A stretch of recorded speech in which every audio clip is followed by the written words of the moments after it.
Hello students, आज के video में आपका स्वागत है। आज हम पढ़ रहे हैं भारत के संविधान का भाग 21 का पार्ट सेकंड।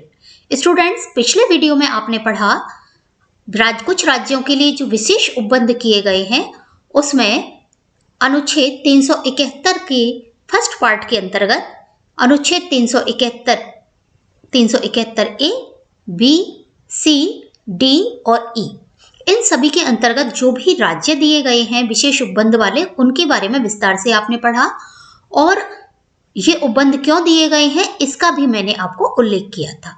आज हम जो सेकंड पार्ट पढ़ रहे हैं इसमें मैं पुनः आपको ये बताऊंगी कि इन राज्यों के लिए विशेष उपबंध किए गए हैं और ये 12 राज्य हैं। जम्मू कश्मीर जो कि अनुच्छेद 370 के अंतर्गत था, आपको पता है कि इसके लिए विशेष प्रावधान किए गए थे और इसका तो अलग संविधान भी था, लेकिन हमारे देश की एकता, अखंडता और वर्तमान में जो अनुकूल स्थिति हो गई है उसके कारण अनुच्छेद 370 को हटा दिया गया और जम्मू कश्मीर का विशेष उपबंध भी समाप्त हो गया।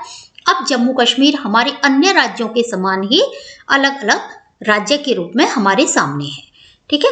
और इसके अलावा जो 11 अन्य राज्य हैं उनके लिए ये उपबंध अभी भी हैं, लेकिन ये भी अस्थायी हैं और आवश्यकता पड़ने पर या जब भी ऐसा लगेगा कि इन देशों में इन विशेष उपबंधों की आवश्यकता नहीं है तो इनको भी अनुच्छेद 370 के समान ही हटा दिया जाएगा। ये जो उपबंध है ये केवल एक अनुच्छेद में, एक पार्ट में मतलब नहीं है, बहुत सारे पार्ट हैं इसके।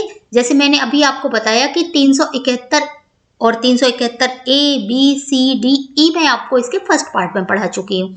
आज एफ से लेकर के जे तक आपको इस सेकंड पार्ट में मैं पढ़ाने वाली हूँ। तो हम पहले देखते हैं कि इसके अंतर्गत कौन कौन से राज्य हैं, क्योंकि मैंने 12 राज्य आपको बताए हैं ये, और इसके अंतर्गत और भी काफी सारे राज्य हैं जो कि अभी हम पढ़ेंगे इसमें। और हमने पहले पार्ट में राज्य पढ़े थे इसमें गुजरात, महाराष्ट्र, आंध्र प्रदेश, तेलंगाना, मणिपुर, असम, ये सब राज्य हमने पढ़े थे, ठीक है। और आज हम आगे के राज्य इसमें पढ़ेंगे। हालांकि इनके लिए कोई बहुत ज्यादा विशेष उपबंध नहीं है, लेकिन फिर भी कुछ अलग से व्यवस्था इसलिए की गई है क्योंकि ये जो राज्य हैं ये कहीं थोड़े बहुत पिछड़े हुए हैं, ठीक है, इसलिए ये व्यवस्था की गई है इस तरह की, जिससे कि इनका पिछड़ापन समाप्त हो सके, ठीक है। तो इसमें जो राज्य हैं काफी सारे तो जैसे पहले आ चुके हैं, महाराष्ट्र, आंध्र प्रदेश, तेलंगाना, सिक्किम, और इसके अलावा मिजोरम, अरुणाचल प्रदेश, गुजरात, नागालैंड, असम, मणिपुर, गोवा और कर्नाटक, ये राज्य हैं। इसके सारे राज्य, काफी सारे राज्यों का मैं पहले बता चुकी हूँ और एक क्रम से है ये सारे राज्य। इस तरह नहीं है कि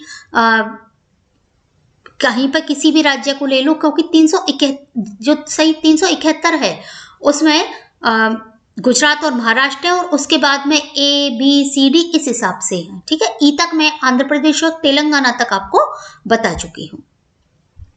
और मूल संविधान में ये नहीं थे, इनको बाद में जब इनका राज्यों का पुनर्गठन हुआ है या केंद्र शासित प्रदेशों में शामिल हुआ है देश में ये इस रूप में शामिल हुए, तब संशोधनों के द्वारा इनमें परिवर्तन हुआ है। यानी ये उपबंध जो हैं वो इन संशोधनों के द्वारा जुड़े हैं। तो हम देखते हैं सिक्किम 1975 के 36वें संवैधानिक संशोधन द्वारा इसमें भारतीय संघ में पूर्ण राज्य का दर्जा इसको दिया गया और 371 एफ एक नया अनुच्छेद 371 में ही जोड़ा गया ई के बाद में, और इसमें कुछ प्रावधान है जो कि इस प्रकार से हैं। सिक्किम विधानसभा में कम से कम 30 सदस्य होने चाहिए, यानी कम से कम इतने होने चाहिए, ज्यादा कितने भी हो सकते हैं, और एक लोकसभा सीट भी सिक्किम को आवंटित की गई है। यानी सिक्किम जो है एक संसदीय निर्वाचन क्षेत्र है, कहीं कहीं पर बिल्कुल भी नहीं है सीट, लेकिन सिक्किम को एक सीट आवंटित की गई है, लोकसभा सीट।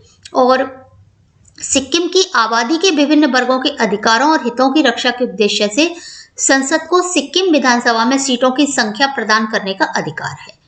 यानी अलग अलग वहाँ वर्ग हैं, अलग अलग तरह के लोग हैं, कई ये कहें कि विभिन्न पिछड़े वर्गों के, इसलिए इस प्रकार की व्यवस्था की गई है।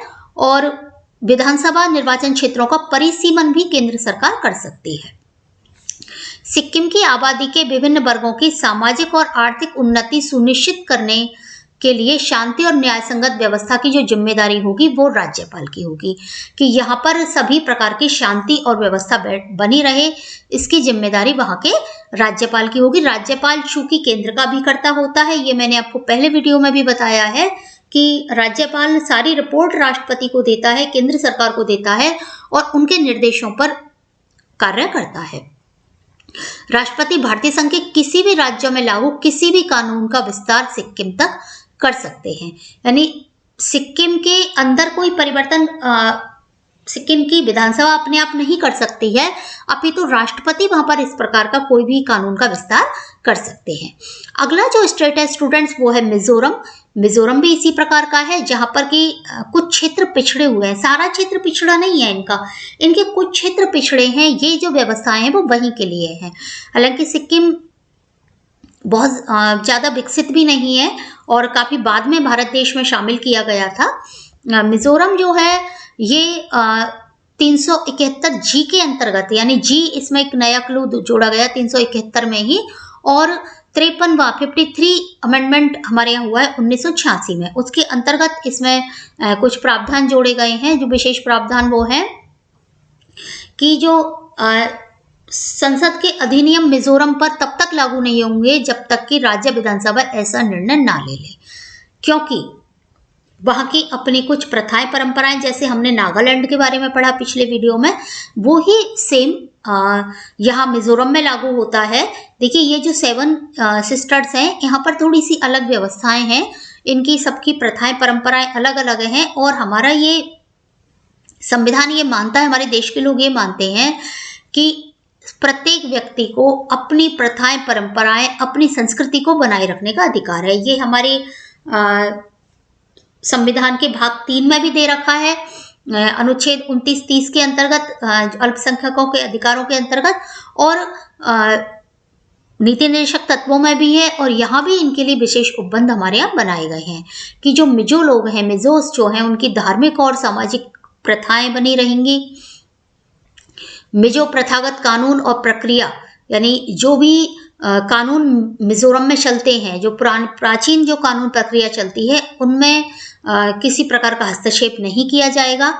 नागरिक और आपराधिक न्याय का प्रशासन, जिसमें मिजो प्रथागत कानून है, उनके निर्णय भी शामिल होंगे, यानी उनके अनुसार निर्णय होंगे। और भूमि और जो उनके संसाधन है, उनका स्वामित्व और हस्तांतरण वहाँ की विधानसभा के अनुसार होगा।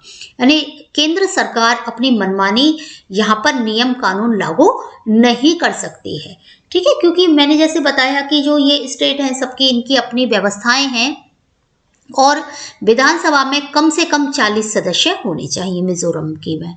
तो इस प्रकार की कुछ व्यवस्थाएं मिजोरम के लिए विशेष उपबंध किए गए हैं और ये तभी तक हैं जब तक कि ये एरिया पूरी तरह से विकसित नहीं होते और देश की आम धारा में ये शामिल नहीं हो जाते हैं। अब अगला स्टेट आता है, इन्हीं में से एक स्टेट है अरुणाचल प्रदेश। ये हमारे यहाँ पर H जोड़ा गया था 371H और 55th जो अमेंडमेंट हुआ था 1986 में ही हुआ है, ये भी उस समय इसमें ये जोड़ा गया है और इसके लिए भी अलग से व्यवस्था की गई अरुणाचल प्रदेश के लिए। अरुणाचल प्रदेश के राज्यपाल पर राज्य में कानून व्यवस्था की विशेष जिम्मेदारी होगी। एक ये है कि अरुणाचल प्रदेश का जो एरिया है वो चीन से लगा हुआ है और चीन को ध्यान में रख करके यहाँ की विशेष व्यवस्थाएं बनानी पड़ती हैं और प्रदेश में कानून और व्यवस्था की जिम्मेदारी के निर्वहन में उत्तरदायित्व में राज्यपाल मंत्रिपरिषद से परामर्श करने के बाद अपने व्यक्तिगत निर्णय का प्रयोग करता है। यानी पहले तो उनसे परामर्श करता है क्योंकि राज्यपाल को हो सकता है कि इतनी जानकारी नहीं हो, इसलिए वह वहाँ की मंत्रिपरिषद से परामर्श करता है तभी कोई फैसला करता है। यानी उसके बाद ही वह इस तरह का कोई निर्णय लेता है और उसके निर्णय अंतिम होते हैं, मतलब जो राज्यपाल है उसका निर्णय अंतिम होता है और राष्ट्रपति के निर्देश पर राज्यपाल की विशेष जिम्मेदारी समाप्त हो जाएगी। राष्ट्रपति उसको निर्देश देता है कि आपको ये कार्य यहाँ पर करना है। ठीक है। इसके अलावा अरुणाचल प्रदेश की जो विधानसभा है उसमें कम से कम 30 सदस्य होने चाहिए। ये भी एक वहां पर प्रावधान रखा गया है। ठीक है। अब गोवा है, गोवा में 371 आई इसमें जोड़ा गया था, आई के अंतर्गत है ये, और इसमें कुछ खास नहीं है, बिल्कुल ही सिंपल है ये। और यहाँ केवल इतना है कि 30 सदस्य कम से कम गोवा की विधानसभा में होने चाहिए। बाकी इसमें कुछ और खास नहीं है, बस इसमें विशेष प्रावधान कर दिए गए हैं, बाकी बहुत ज्यादा कोई आवश्यकता नहीं थी। अगला जो लास्ट राज्य आता है वो आता है कर्नाटक। कर्नाटक है आर्टिकल 371 जे के अंतर्गत, और इसमें मतलब जे जोड़ा गया किलो, और 98th अमेंडमेंट हुआ है, 98वां अमेंडमेंट हुआ है, संशोधन हुआ 2012 में, उसके अंतर्गत इसमें कुछ विशेष प्रावधान जोड़े गए। और ये क्या प्रावधान है वो हम देखते हैं। राष्ट्रपति को यह प्रावधान करने का अधिकार है कि कर्नाटक के राज्यपाल की विशेष जिम्मेदारी सौंपी है राष्ट्रपति ने। क्या सौंपी है कि एक अलग विकास बोर्ड बनेगा हैदराबाद कर्नाटक क्षेत्र के लिए। एक अलग से एक क्षेत्र है हैदराबाद कर्नाटक, जिसकी जो बोर्ड कार्य करेगा वो अपनी एक रिपोर्ट विधानसभा के समक्ष रखेगा हर साल। ठीक है। और ये जो क्षेत्र है इसके विकास के लिए धन का न्याय संगत आवंटन होना चाहिए, क्योंकि देखिए विकास तभी होगा जब पैसे का आवंटन होगा। बिना पैसे के आवंटन के किसी भी क्षेत्र का विकास नहीं हो सकता। और जहाँ के शैक्षिक और व्यावसायिक प्रशिक्षण संस्थानों में सीटों में आरक्षण रहेगा, यानी यहाँ के विकास के लिए ये आवश्यक है कि इस क्षेत्र के जो शैक्षिक और व्यावसायिक प्रशिक्षण संस्थान है उनमें आरक्षण रहे, यहाँ से यहाँ के क्षेत्रों के, यहाँ के लोगों के लिए। ठीक है। इसके अलावा राज्य सरकार के पदों में भी आरक्षण हो यहाँ के व्यक्तियों के लिए, तभी तो यहाँ के व्यक्ति विकास करेंगे। जैसे हम कहते हैं ना कि आरक्षण होना चाहिए, तो वो आरक्षण भी होना चाहिए। ठीक है। इसके अलावा 2010 में जो विधानसभा के साथ साथ विधान परिषद ने भी एक प्रस्ताव पारित किया कि ये जो क्षेत्र है हैदराबाद कर्नाटक, इनका विकास भी होना चाहिए। इस क्षेत्र में विकास के प्रावधानों के लिए भी एक प्रस्ताव पारित किया गया था, और इस क्षेत्र के विकास के लिए विशेष प्रावधानों की आवश्यकता का भी समर्थन किया गया। हो सकता है कि ये जो क्षेत्र है हैदराबाद कर्नाटक का क्षेत्र, वैसे तो कर्नाटक देखिए काफी विकसित है, लेकिन ये जो क्षेत्र है वो हो सकता है कि बहुत ज्यादा पिछड़ा हो, इसलिए इस प्रकार की मांग इस क्षेत्र के लोगों ने की है। तो इसलिए ये 2012 यानी रिसेंटली ही ये हुआ है। तो इनके क्षेत्र मतलब इस एरिया के लोग जो विद्यार्थी हैं उनको आरक्षण की भी व्यवस्था की बात कही गई है, और जो तकनीकी और जो भी संस्थान है महत्वपूर्ण संस्थान, वहां पर विशेष स्थान इनके लिए आरक्षित करने की बात कही गई है, जिससे कि इस क्षेत्र का विकास हो सके। तो स्टूडेंट्स, आशा है आज का ये मेरा वीडियो आपको पसंद आया होगा, और ये जो प्रावधान है समय के साथ सब खत्म हो जाएंगे, लेकिन अभी चूंकि इन क्षेत्रों का पूरा विकास नहीं हुआ है, कुछ जनजातीय क्षेत्र होते हैं, कई पिछड़े क्षेत्र होते हैं, इसलिए ये प्रावधान हमारे संविधान में रखे गए हैं। क्योंकि देश की सरकार का, देश के संविधान का तो ये दायित्व होता है कि प्रत्येक जो क्षेत्र है, प्रत्येक वर्ग है, उनका विकास देश के अन्य लोगों के समान हो। तो मिलते हैं अगले वीडियो में, तब तक के लिए धन्यवाद।